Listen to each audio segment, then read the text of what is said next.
다시 한번 마음을 다짐하겠습니다. 주여 말씀하옵소서. 말씀대로 직행하는 우리 모두가 되기를 축복합니다. 하나님은 천지를 창조하신 전지전능하신 분입니다. 하나님의 계획은 하나님이 이루십니다. 그 계획을 방해할 자도 없고 또 그 계획을 도우지 않으면 또 하나님께서 이루지 못하는 그런 분도 아닙니다. 하나님께서 세우신 계획은 하나님이 이루십니다. 무에서 천지를 창조하신 능력입니다. 죄인을 불러서 구원하시고 하나님의 자녀로 삼아 주셨습니다.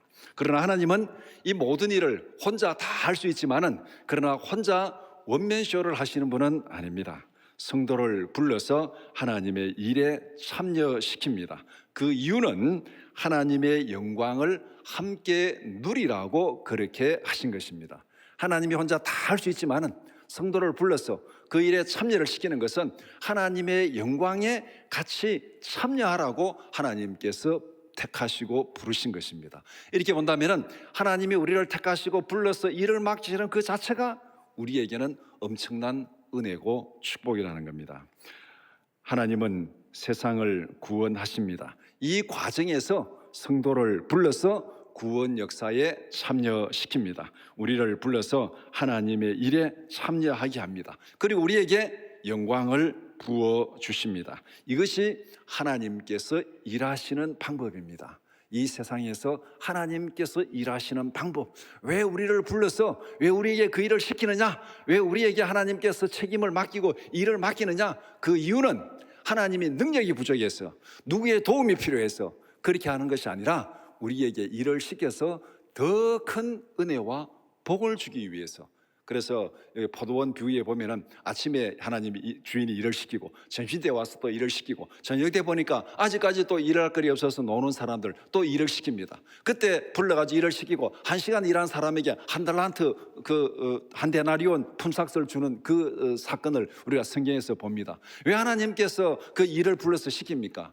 임금을 일을 시키기 위해서라면 1시간 남을 때 시키면 안 됩니다. 그런데 하나님께서 우리에게 복을 주기 위한 명분을 만들기 위해서 가서 일해라, 내가 충분히 줄 테니까 하나님께서 우리를 부르신 이유가 바로 거기에 있다는 것을 성경은 말씀하고 있습니다. 고린도전서 1장 21절 말씀 같이 보겠습니다. 하나님의 지혜에 있어서는 이 세상이 자기 지혜로 하나님을 알지 못하므로 하나님께서 전도에 미련한 것으로 믿는 자들을 구원하시기를 기뻐하셨도다. 전도에 미련한 것, 우리가 하는 일은 하나님의 복음을 전하는 게 미련한 것입니다. 그러나 우리가 전하는 그 복음을 통해서 성령이 역사하시는 것입니다. 성령이 역사하셔서 거듭나게 해도 되지만은 그 과정에 우리를 참여시킵니다. 성령이 역사하지 않으면은 우리가 전하는 그 복음이 절대 어떤 결과를 나타낼 수 없습니다. 미련한 것이고 아무것도 아니지만은, 그러나 우리가 복음을 전할 때 성령이 거기에 역사하셔서 거듭남의 역사가 일어나게 하는 것, 이것이 바로 하나님께서 성도를 불러서 구원 역사를 이루어 가시는, 그래서 그 복음을 전하는 그 일에 참여한 그들에게 하나님께서 영광을 주시는 거예요. 그냥 전했는데 역사는 그 위에 성령이 하시는 거예요. 성령이 하시면서 동시에 너가 했다고 우리에게 그 공로를 인정해서 하나님께서 복을 주시는, 그것이 바로 이 땅에서 하나님께서 일을 이루어가는 과정입니다. 창세기 18장은 하나님께서 어떻게 아브라함과 함께 일하시는지, 택한 자를 불러서 함께 일하시고 하나님의 영광을 주시는 하나님, 그러면 그 택한 자의 출발이 누굽니까? 아브라함이잖아요. 어떻게 하나님께서 아브라함과 함께 일하시는지 그것을 오늘 본문에서 말씀하고 있습니다. 이것은 결국은 아브라함 이후에 택함을 받고 부름을 받은 모든 성도들이 하나님과 함께 일하는 방법이라는 겁니다. 우리가 이 본문을 잘 들여다보면은 우리가 이렇게 하나님과 함께 일하고 하나님의 영광에 참여하고 하나님의 영광을 누릴 수 있구나, 그 방법이 여기에서 드러나게 됩니다. 창세기 18장 16절에서 26절을 두 부분으로 나눠서 함께 살펴보고자 합니다. 첫 번째는 하나님의 계획입니다. 16절에서 21절. 두 번째는 아브라함의 반응입니다. 22절에서 26절 말씀. 첫 번째, 하나님의 계획, 16절에서 21절입니다. 첫 번째 질문, 하나님께서 아브라함에게 약속하신 복은 무엇입니까? 하나님의 사자가 아브라함의 배웅을 받으며 소돔으로 떠나갑니다. 오늘 본문 읽은 이 18장 앞의 내용을 보면은 아브라함이 지나가던 나그네를 집으로 영접해서 대접을 했습니다. 그런데 나중에 알고 보니까 그들은 하나님의 사자들이었습니다. 처음부터 하나님의 사자인 줄 몰랐어요. 그냥 지나가는 나그네를 불러서 대접하고 풍성히 대접하고 나니까 그들이 하나님의 사자였습니다. 그래서 성경에 부지 중에 하나님의 천사를 대접했다고 그렇게 성경은 말씀하고 있습니다. 하나님의 사자는 아브라함에게 사라에게 아들을 약속합니다. 도저히 상상지도 못했던, 기대하지도 못했던 그런 약속을 하나님께서 주십니다. 그리고 이제 소돔을 향해 떠나가는 것, 이것이 오늘 이제 본문의 이제 16절의 출발점입니다. 아브라함이 부지 중에 천사를 대접하고 그 천사가 아브라함에게 사라에게 내년 이맘때에 아들이 있으리라 약속을 하고 이제 풍성히 대접을 받고 떠나가고 아브라함이 배웅을 하고 그렇게 이제 지금 16절이 시작을 하고 있습니다. 떠나면서 아브라함에게 아주 중요한 약속을 다시 한번 확인시켜 줍니다. 떠나면서 확인시켜 주는데 18절에서 두 가지를 말씀합니다. 첫 번째는 아브라함은 강대한 나라가 되리라. 아브라함은 강대한 나라가 되리라. 두 번째, 천하 만민은 너로 말미암아 복을 받게 될 것이다. 아브라함을 부를 때 약속하신 것을 다시 한번 반복하고 확인하는 것입니다. 12장에서 아브라함을 부를 때 하나님께서 약속하신 거예요. 그 다음에 그 중간에 몇 번 반복해서 약속했습니다. 그리고 지금 오늘 이 본문에서 다시 한번 하나님께서 약속합니다. 너는 하나님이 약속한 대로 강대한 나라가 된다. 이 말은 결국 뭡니까? 하나님이 너를 강대하게 만들어 주리라. 그 다음에 너를 통해서 만민이 복을 받으리라. 그렇게 만들어 주겠다고 하나님께서 약속을 다시 한번 확인시켜 주십니다. 아브라함은 하나님의 언약을 이루는 축복의 통로로 부름을 받았습니다. 하나님은 아브라함에게 계획을 미리 알려주셨습니다. 부르시고 계획을 알려주시고 기회에 있을 때마다 이 계획이 그대로 될 것이다. 내가 그 계획 이루어준다. 그러니까 너는 그렇게 알아라. 계속 하나님께서 계획을 알려줍니다.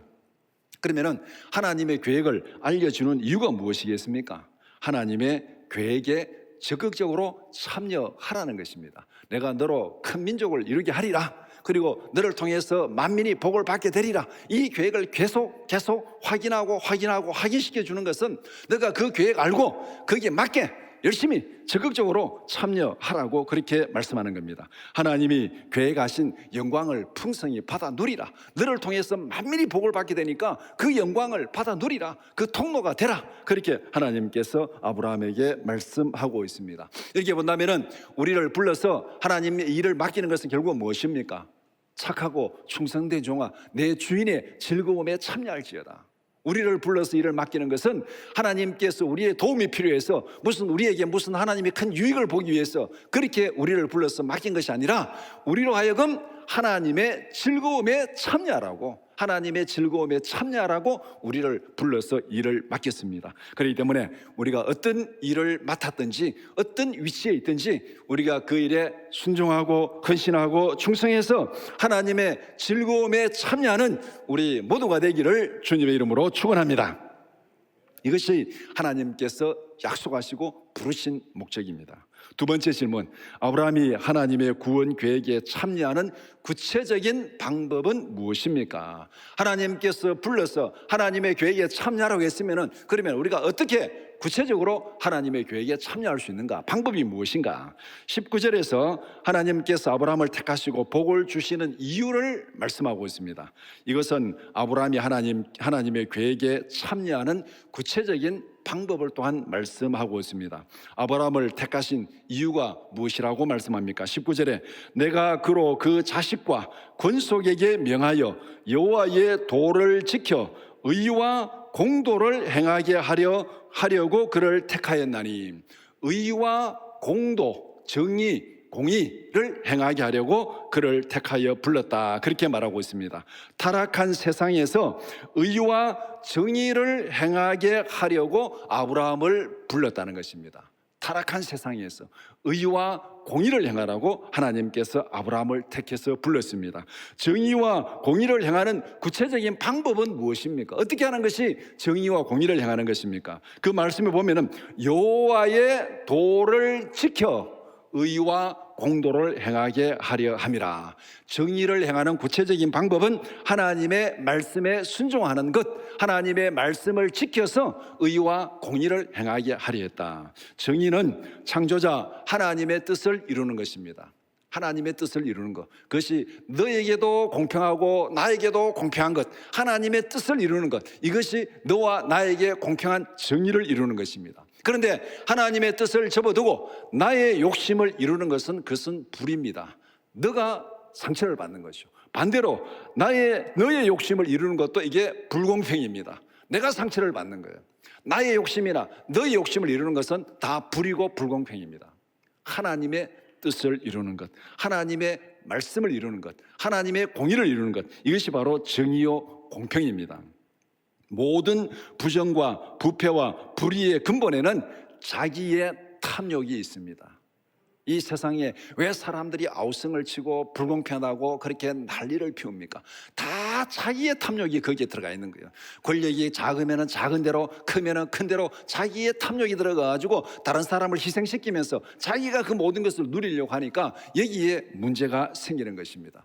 모든 기준은 모두에게 공정하게 적용되어야 됩니다. 하나님의 기준은 너와 나에게 공정하게 적용되어야 됩니다. 너에게는 적용되고 나에게는 예외가 되면 그것은 정의가 아닙니다. 그런 의미에서 이 땅에서 하나님의 공의를 이루는 것, 정의를 이루는 것은 나의 뜻도 아니고 너의 뜻도 아니고 하나님의 뜻을 이루고 하나님의 말씀에 순종하는 것이 바로 불의한 세상에서 정의를 이루고 공의를 이루는 방법입니다. 하나님의 뜻을 이루는 것, 이것이 바로 아브라함을 불러서 세운 본보기입니다. 하나님은 불의한 세상에서 아브라함을 정의를 실현하는 본보기로 불러주셨습니다. 하나님의 말씀에 순종해서 의와 공도를 이루게 하기 위해서 내가 너를 불렀다, 그렇게 말씀합니다. 하나님의 뜻을 이루는 실천적인 본보기로 아브라함을 불렀다는 것입니다. 그 일을 잘 감당하라고 하나님께서 아브라함에게 약속을 주셨습니다. 그 일을 잘 감당하라고 하나님께서 아브라함에게 복을 주셨습니다. 아브라함은 그런 하나님의 계획을 알고 그 계획에 순종하면 됩니다. 이것이 부름을 받은 자가 하나님의 영광에 참여하는 구체적인 방법입니다. 말씀에 순종함으로 하나님의 뜻을 이루고 영광을 드러내는 우리 모두가 되기를 축복합니다. 이 공의를 이루지 못하고 자기 욕심을 이루는 그것이 앞에 이 뒤에 사울의 역사와 다윗의 역사에서 잘 나타나고 있습니다. 하나님께서 사울에게 아말렉을 쳐서 진멸하라, 그렇게 했습니다. 그러면은 사울은 하나님의 말씀대로 순종해가지고 아말렉을 치고 진멸하면 돼요. 순종하면은 하나님의 뜻을 이루는 거예요. 그런데 거기에 가보니까 아이고 막 좋은 양들도 많고 여러 가지 이 전리품이 많습니다. 그리고 왕을 살려가지고 자기의 어떤 영광을 드러내려고 욕심을 이루면서 양들도 좋은 양도 살려두고 그 다음에 왕도 살려두고 해가지고 자기 영광을 드러내려고 시작을 했습니다. 그러니까 하나님께서 사울을 책망하시고 사울을 왕에서 쫓아내버립니다. 그렇게 하라고 왕으로 세운 거 아니다. 하나님의 뜻을 이루라고, 하나님의 뜻에 순종하라고 왕으로 세우고 권력을 주었는데 그 권력을 가지고 하나님의 뜻에 순종하지 아니하고 자기 욕심을 이루고 자기 탐욕을 이루려고 그렇게 하는데 내가 왜 너를 왕에 세워두겠느냐. 그렇게 해서 하나님은 사울을 왕에서 쫓아내버립니다. 순종이 제사보다 낫다고 그렇게 말씀하고 있습니다. 우리가 하나님의 공의를 이루는 방법, 나의 욕심이 아니라 너의 욕심이 아니라 하나님의 뜻을 이루는 것이 바로 하나님의 공의를 이루는 것이고 이것이 이 땅의 불의한 세상에 하나님의 영광을 드러내는 것입니다. 이것이 우리가 하나님의 구원 계획에 구체적으로 참여하는 방법입니다. 우리가 하나님이 어떻게 참여하느냐, 하나님의 말씀에 순종함으로 공의를 이루는 것, 의를 이루는 것, 이것이 우리가 하나님의 뜻을 이루는 방법입니다. 세 번째 질문, 하나님께서 소돔 고모라를 방문하신 이유는 무엇입니까? 20절 21절은 천사들이 소돔과 고모라로 내려가는 이유를 말씀합니다. 죄악이 가득한 소돔과 고모라의 실상을 확인하기 위해서 내려간다고 말씀합니다. 여기에서 한 가지 질문이 생깁니다. 하나님이 구태여 소돔에 내려갈 필요가 있습니까? 하나님은 전지전능하신 분입니다. 꼭 소돔에 가서 현장을 확인해야 될 이유가 없습니다. 다 알고 있습니다. 안 봐도 알아요. 그런데 왜 하나님께서 거기에 내려가야 됩니까? 하나님은 전지전능하신 분이고 안 봐도 다 아는데 내려가는 이유가 무엇입니까? 왜 하나님께서 현장에 가서 확인하십니까? 하나님은 모든 것을 아십니다. 그러나 심판하기 전에 현장에 가서 확인 절차를 거칩니다. 모든 것을 다 아시지만은 그래도 현장에 가서 확인 절차를 거치는 것, 심판하기 전에 현장을 확인하는 것은 하나님의 경고입니다. 심판하기 전에 현장을 확인하는 것은 하나님의 경고입니다. 하나님이 오셔서 확인하는 것, 너희들이 지금 이렇게 문제가 있어서 심판을 받게 되리라 경고하는 것이죠. 이것은 하나님의 오래 참으시는 사랑이고 하나님의 공의의 표현입니다. 이 경고를 듣고 돌아서면 어떻게 하겠습니까? 돌아서면 하나님께서 심판을 거두십니다. 그렇기 때문에 현장을 확인하는 것은 하나님의 경고요, 오래 참으시는 사랑이요, 하나님의 공의의 표현입니다. 마지막으로 너에게 내가 와서 경고한다. 돌아서라, 돌아서라. 그것이 현장을 확인하는 하나님의 의도입니다. 하나님은 심판하기 전에 반드시 먼저 경고를 주십니다. 경고를 주지 않고 그냥 이렇게 심판하지 않습니다. 경고를 주는 것, 돌아서라는 거죠. 돌아서라는 것. 하나님의 공이고 하나님의 사랑이고 오래 참으심입니다. 노아 홍수 때도 하나님께서 그렇게 했습니다. 바벨탑의 심판 때도 하나님께서 그렇게 했습니다. 오늘날 우리에게도 하나님께서 그렇게 경고하실 줄 믿습니다.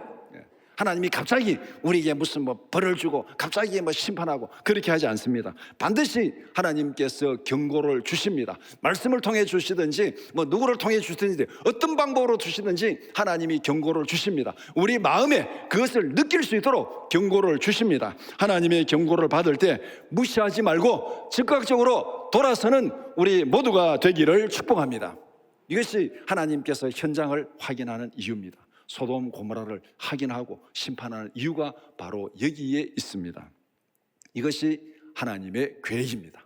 하나님께서 아브라함을 부르시고 어떻게 의를 이루어 가시고 하나님께서 어떻게 이 땅의 불의를 심판하시는지 그 하나님의 계획을 이렇게 아브라함에게 다 알려주었습니다. 두 번째는 아브라함의 반응입니다. 첫 번째 질문, 아브라함은 어떤 내용으로 어떤 자세로 하나님께 간구합니까? 아브라함은 하나님의 계획을 들었습니다. 소돔과 고모라의 죄악을 심판하겠다는 계획을 들었습니다. 하나님의 계획을 들은 아브라함은 어떻게 반응해야 합니까? 어떻게 반응하고 있습니까? 하나님의 계획에 우리의 반응은 두 가지입니다. 아브라함이 하나님의 계획을 듣고 반응하는 것이나 오늘날 우리가 하나님의 계획을 듣고 반응하는 것이나 반응은 크게 두 가지입니다. 야고보서 5장 13절 말씀 같이 보겠습니다. 야고보서 5장 13절 제가 읽어드리겠습니다. 너희 중에 고난당하는 자가 있느냐? 그는 기도할 것이요 즐거워하는 자가 있느냐? 그는 찬송할지니라. 너희 중에 고난당하는 자가 있느냐? 그는 기도할 것이요 즐거워하는 자가 있느냐? 그는 찬송할지니라. 이것이 우리가 하나님의 계획을 들었을 때 우리의 반응입니다. 첫 번째, 구원이 선포될 때 감사하며 찬송하라. 하나님께서 우리에게 은혜를 주시고 구원이 선포될 때 감사하며 찬송하라. 그 반대로 하나님의 심판이 선포될 때 그럼 어떻게 되겠습니까? 회개하고 기도하라. 회개하고 기도하라. 우리가 하나님 앞에 반응하는 것은 두 가지입니다. 감사하고 찬양하든지 아니면은 회개하고 기도하든지 이 둘밖에 없어요. 우리에게 은혜를 주시면은 감사하고 찬양하고 우리에게 경고하시고 심판을 선포하시면은 회개하고 기도하는 것. 우리가 예배 전에 하나님 앞에 기도하는 것 이 두 마디입니다. 하나님 죄송합니다. 하나님 감사합니다. 우리의 반응은 이거밖에 없어요. 하나님 앞에 감사하고 찬양하든지 아니면은 하나님 앞에 회개하고 기도하든지 둘 중에 하나. 우리의 반응은 둘 중에 하나입니다. 하나님께서 우리에게 무엇을 선포하는지 어떤 계획을 알려주든지 그 계획에 따라서 우리는 거기에 맞게 하나님 앞에 반응해야 됩니다. 그러면은 지금 이 본문에서 아브라함은 어떻게 반응해야 될 때입니까? 아브라함이 무슨 계획을 들었습니까? 너로 하여금 큰 민족을 이루리라. 감사합니다. 찬양해야 되는 거죠. 그 다음에 아브라함이 마지막에 들은 계획이 뭡니까? 소돔을 심판하리라. 소돔을 심판하리라. 그 계획을 들었습니다. 그러면은 아브라함은 어떻게 반응해야 되겠습니까? 아브라함은 기도로 반응해야 될 때입니다. 아브라함의 기도에는 두 가지 특징이 있습니다.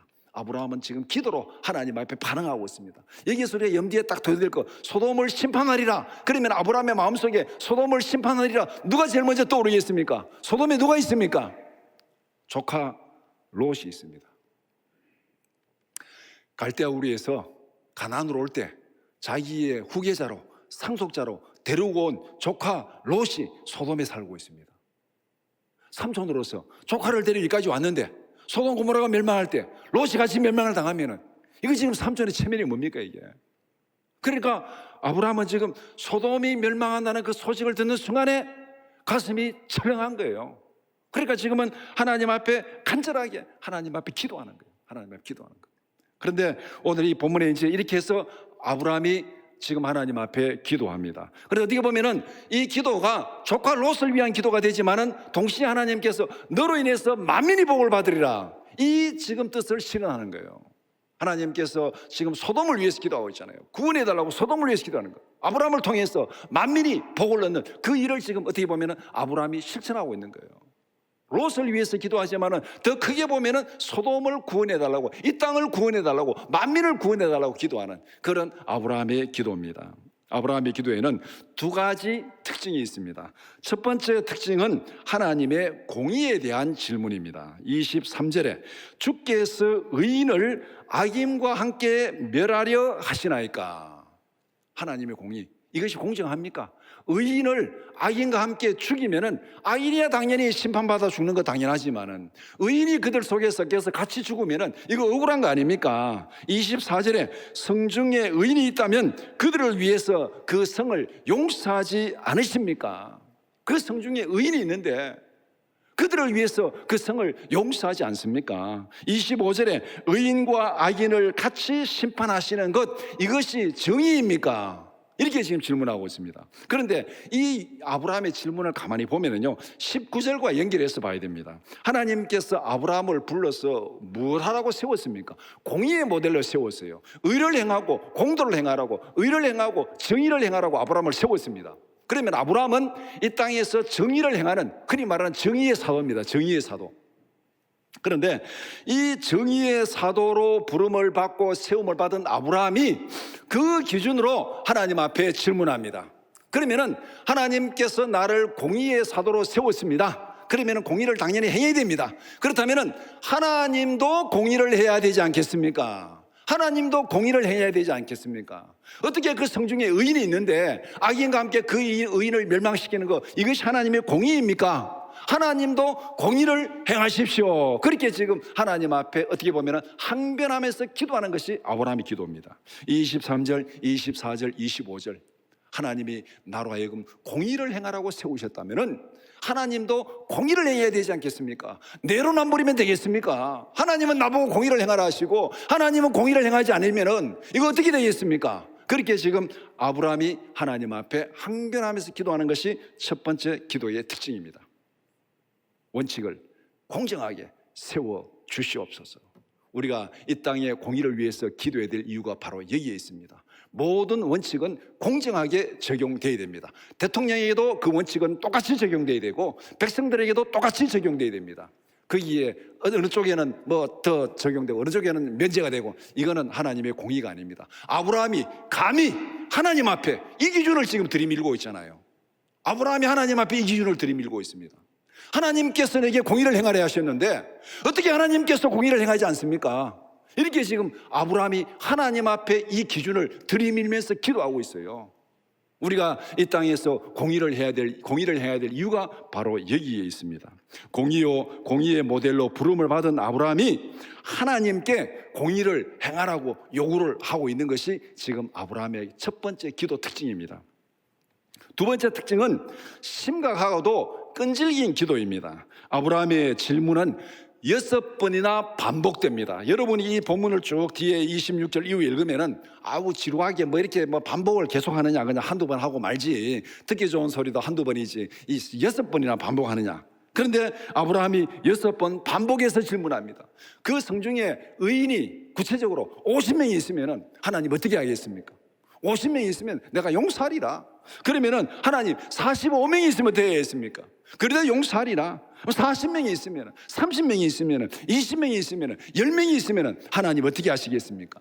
아브라함은 지금 하나님 앞에 공의를 가지고 딱 요구했는데 하나님께서 그러면 내가 의인이 있으면 내가 멸망시키지 않겠다 약속을 받았어요. 그러면 이제 구체적으로 숫자를 지금 염두에 두고 있습니다. 몇 명이 있으면 되겠습니까? 50명부터 시작해서 10명까지 그렇게 아브라함이 반복해서 하나님 앞에 질문합니다. 두 번 반복은, 성경의 두 번 반복은 강조입니다. 강조. 두 번 반복은 강조입니다. 이것이 유대인들의 문학적인 특징입니다. 두 번 반복하면 강조고, 세 번 반복하면 최상급이에요. 최상급. 그런데 오늘 본문에는 6번 반복하고 있습니다. 6번. 그럼 이게 뭐예요? 그게 강조의 강조고 최상급의 최상급이고, 우리가 속된 말로 애들 말로 하늘 땅만큼, 그렇게 지금 기도하는 거예요. 예수님께서 겟세마네에서 기도할 때 몇 번 기도했습니까? 3번 기도했어요. 3번. 같은 얘기로 3번 기도했습니다. 이거는 최상급이에요. 아브라함이 지금 같은 얘기로 6번 기도하고 있는 거예요.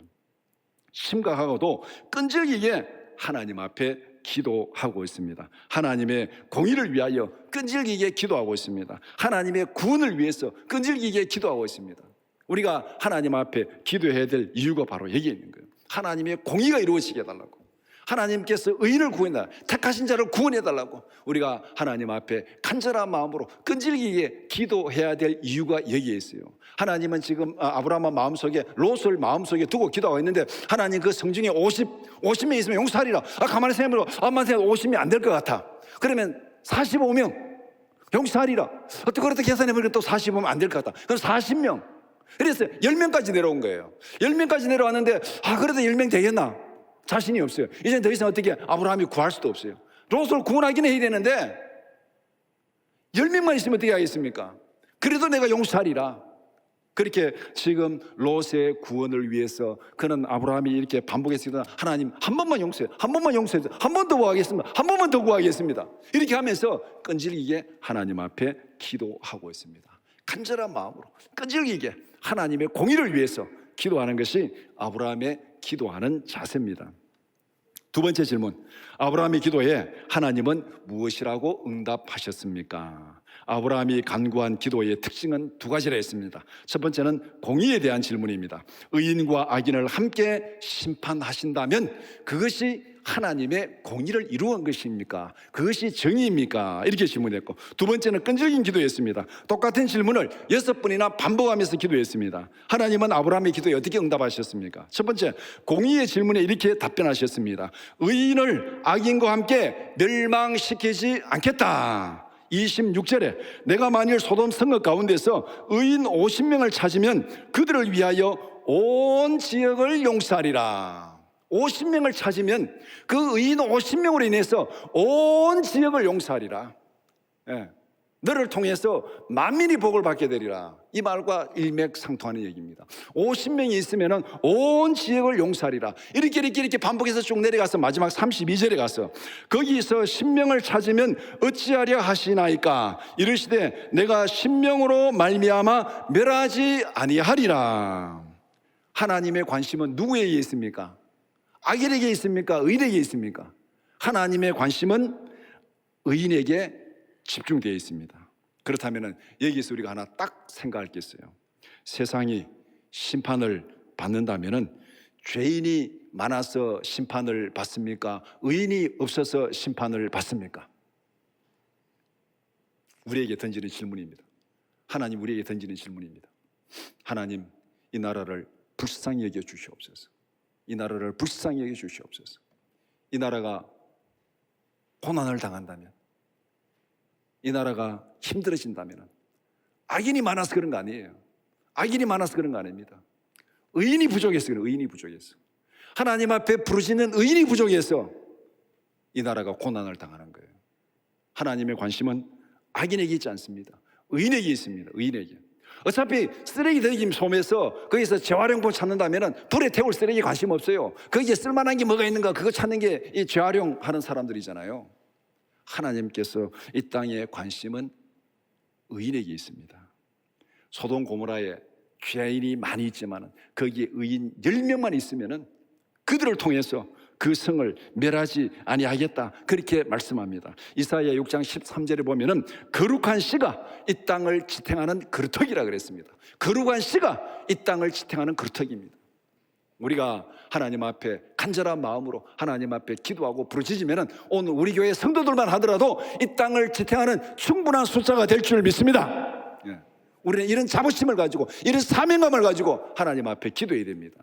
우리 숫자만 하더라도 이 땅을 지탱하는 충분한 숫자가 됩니다. 의인 10명만 있어도 그들을 인해서 소돔을 멸하지 않겠다고 말씀하셨습니다. 나라가 걱정되고 정말 우리의 상황이 힘들어진다면 다른 것 없어요. 우리가 가서 뭘 하겠습니까? 하나님 앞에 회개하며 간절하게 끈질기게 하나님 이 땅에 공의를 이루어 주시고 이 땅에 거짓되고 위선적인 서동 것들을 다 제거하여 주시옵소서. 우리 하나님 앞에 간절한 마음으로 기도하는 거예요. 그 의인 10명만 있으면은 하나님께서 이 나라를 구원하시고 세우실 줄 믿습니다. 이것이 아브라함을 통해서 하나님께서 분명히 말씀하신 응답입니다. 두 번째, 끈질긴 기도에 이렇게 응답하셨습니다. 아브라함의 반복적인 질문에 하나님은 어떻게 반응하십니까? 귀찮아하십니까? 화를 내십니까? 쓸데없는 일이라고 무시하십니까? 하나님은 끈질긴 질문에 끝까지 친절하게 답변하십니다. 이렇게 쭉 내려와서 32절에 내가 10명으로 말미암아 멸하지 아니하리라, 10명으로 말미암아 멸하지 아니하리라, 하나님께서 그렇게 응답하셨어요. 그리고 아브라함은 이제 더 이상 자신이 없습니다. 거기서 기도가 끝납니다. 롯을 위해서 기도했는데 10명 되겠나 안 되겠나 아브라함도 지금 고민스럽습니다. 그런데 이 아브라함의 기도가 어떻게 응답되었습니까? 창세기 19장 29절에 가면, 우리가 한 장 넘겨서 19장 29절에 보면 이렇게 말씀합니다. 하나님이 그 지역의 성을 멸하실 때, 곧 롯이 거주하는 성을 엎으실 때에 하나님이 아브라함을 생각하사 롯을 그 엎으시는 중에 내보내셨더라. 의인 10명이 없었어요, 소돔과 고모라에. 그런데 하나님 앞에 하나님이 분명히 롯에 아브라함에게 답변한 게 뭡니까? 의인과 악인을 함께 멸하지 않겠다 답변했습니다.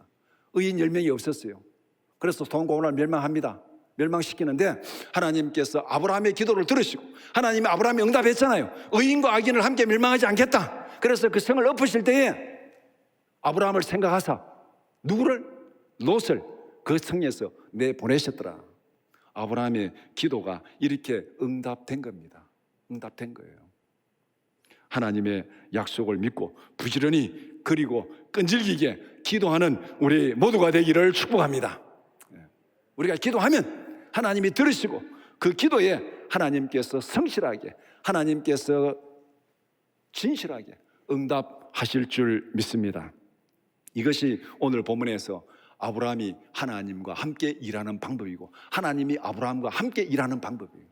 아브라함을 모델로 세우시고 아브라함이 기도할 때 들으시고 이렇게 서로가 지금 함께하는 이 방법을 우리에게 분명히 말씀하고 있습니다. 말씀을 정리해 봅시다. 창세기에서 반복적으로 강조하는 원리가 있습니다. 하나님의 약속은 하나님이 이루십니다. 하나님의 약속은 전지전능하신 하나님이 이루십니다. 하나님은 택한 백성들의 순종을 통해서 약속을 이루십니다. 하나님께서 일하시는 방법을 알면은 우리의 인생이 보입니다. 하나님의 약속은 하나님이 이루십니다. 약속을 이루기 위해서 하나님은 우리의 능력을 요구하지 않습니다. 약속을 이루기 위해서 하나님께서 우리에게 요구하시는 것은 순종을 요구합니다. 능력을 요구하지 않습니다. 내가 이렇게 할 거니까 너가 그렇게 해라, 그렇게 하지 않습니다.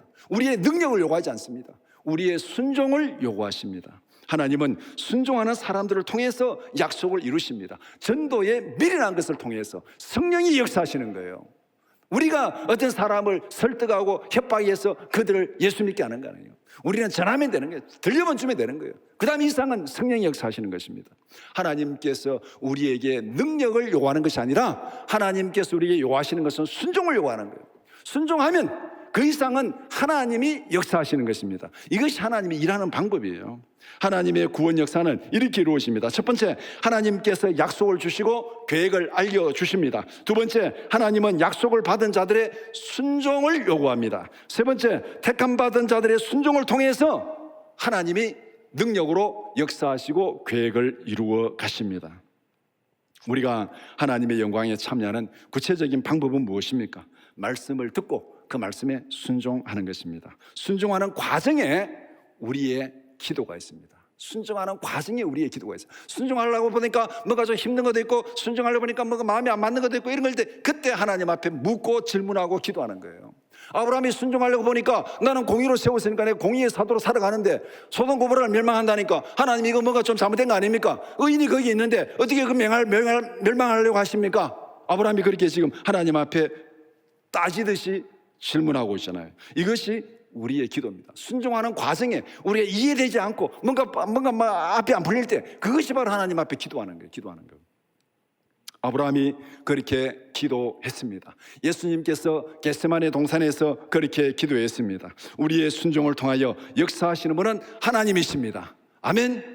우리의 순종을 통해서 역사하시는 분은 하나님이십니다. 내가 그것을 이루는 거 아니에요. 하나님이 능력을 요구하는 것이 아니라 순종을 요구합니다. 순종하면은 그 이상은 하나님이 알아서 하실 일이에요. 그건 우리가 신경 쓸 거 없어요. 하나님이 하라는 대로 그냥 순종하면 되는 거예요.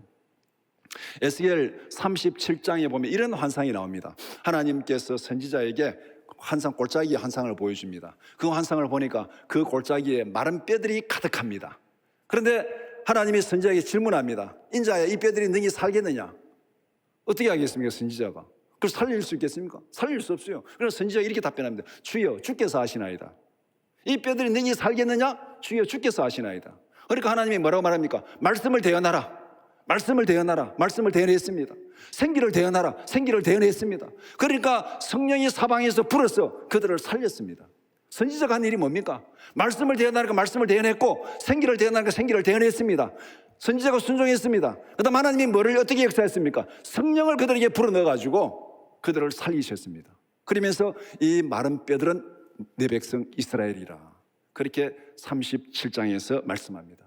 하나님께서 우리에게 요구하시는 것은 순종입니다. 우리가 순종할 때 성령이 역사하실 줄 믿습니다.